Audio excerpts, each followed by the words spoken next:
Tala, kanina nga po ay nakausap natin itong in charge of foreman dito po sa dredging operations sa may San Juan River. Tawan po siya ng DPWH at ayon po sa kanya ay may 6 na buwan na po ang ginagawa nilang pag-ukay at kumbaga na-hit na o tinamaan na nila ito pong adobe sa may bahagi ng San Juan River.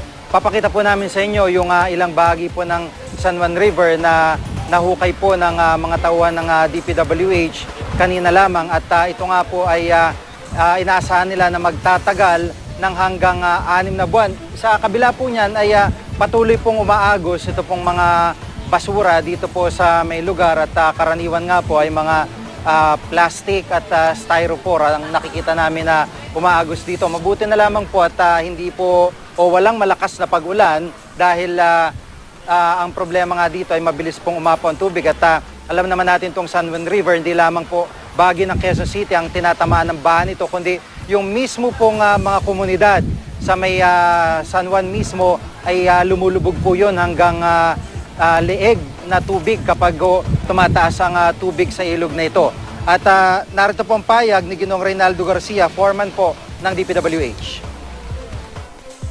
Tatlong truck lang sir ang umakot ng lupa. Kaya po. Kaya medyo tatagalan. Ilang makina po yung pang dredge po yung ginagamit niyo dito, pang hukay? Ayan lang. Isa lang, Watermaster. Isa lang po. At Tapos yung bako ng MDA sa truck. pero kahit papaano itong mga lupang to kahit papaano dumados-dos pabalik, ano?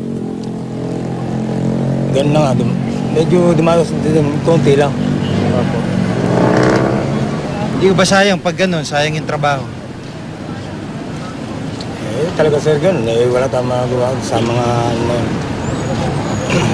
Yung pinapaliwanag po ni Ginoong Garcia ay dahil tatatlong truck po ang ginagamit ng DPWH, mga dump truck na nagakot po nitong mga nahukay nila mga lupa papuntang Taguig ay yun po ang nagiging dahilan, isa sa mga nagiging dahilan kung bakit po hindi kaagad-agad natatanggal sa gilid mismo, sa mismong San Juan River, yung pong mismong nahukay din nila ng mga lupa at basura.